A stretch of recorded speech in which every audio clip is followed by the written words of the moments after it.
Bismillahirrahmanirrahim. Assalamualaikum warahmatullahi wabarakatuh.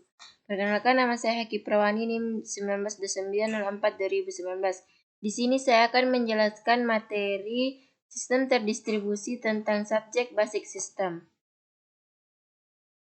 Korba atau Common Object Request Broker Architecture. Korba adalah sebuah arsitektur software yang berbasis pada teknologi berorientasi objek atau object oriented atau OO dengan paradigma client server. Dalam terminologi OO, sebuah objek berkomunikasi dengan objek lain dengan cara pengiriman pesan atau message passing. Kemudian, keunikan dari Korba adalah kemampuannya dalam menangani heterogenitas antara klien dan server. Atau dalam terminologi Korba, objek server dinamakan implementasi objek atau object implementation. Keduanya dapat saja diimplementasikan dalam hardware, sistem operasi, bahasa pemrograman, dan di lokasi yang berbeda, tetapi tetap bisa saling berkomunikasi. Sistem terdistribusi merupakan sesuatu yang amat kompleks, apalagi jika ruang lingkupnya sangat luas. Pada level enterprise misalnya, Korba atau Common Object Request Broker Architecture membantu menyederhanakan persoalan dengan menyembunyikan berbagai detail pekerjaan pada level rendah dan heterogenitas sistem dan platform. Lebih lanjut, arsitektur OMA menyediakan sebuah framework pengembangan sistem terdistribusi yang konsisten, sehingga heterogenitas tetap dapat dikelola dengan baik.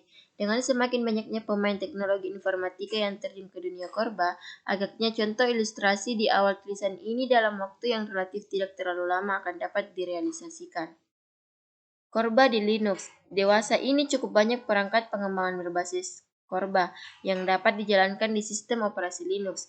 Hampir semua paket hanya mendukung satu pemetaan bahasa saja, kecuali paket Interlanguage Unification atau ILO dari Xerox Parts yang mendukung beberapa bahasa sekaligus, ANSI, C, C++, Python, Java, dan sebagainya. Tapi konsep ILO sendiri agak berbeda dengan Korba, karena fokusnya adalah pada integrasi pada level bahasa pemrograman. Meskipun demikian, pendekatannya mirip, bahkan interface pada ILO dapat pula dispesifikasikan dengan menggunakan IDL.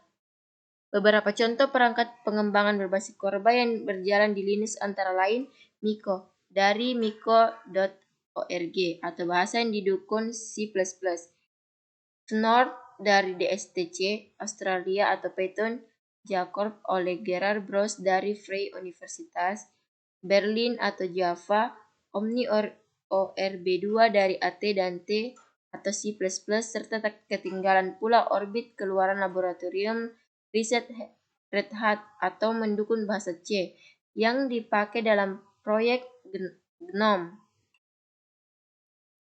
DAO atau The ICE ORB dari Washington University adalah implementasi ORB yang dikembangkan dengan pendekatan yang berbeda. DAO tidak semata-mata merupakan sistem ORB sederhana, tetapi ia dirancang untuk bekerja pada lingkungan real-time dengan batasan-batasan atau constraints yang lebih ketat dibandingkan pada sistem terdistribusi biasa. Konsekuensinya, DAO lebih memfokuskan diri pada dukungan terhadap aspek real-time dan koneksi berkecepatan tinggi yang diimplementasikan ke dalam arsitektur inti ORB dan modul-modul pendukungnya. Proses pada Linux. Locking yang paling umum digunakan dalam Linux adalah spin lock. Spin lock adalah lock yang hanya dapat dilakukan oleh satu thread.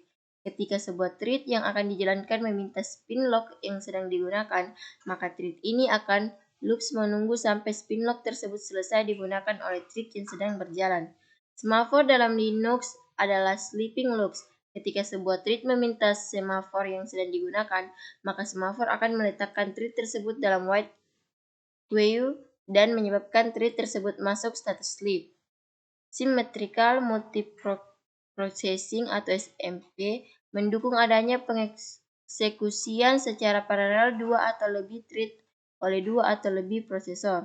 Kernel Linux 2.0 adalah kernel Linux pertama yang memperkenalkan konsep SMP.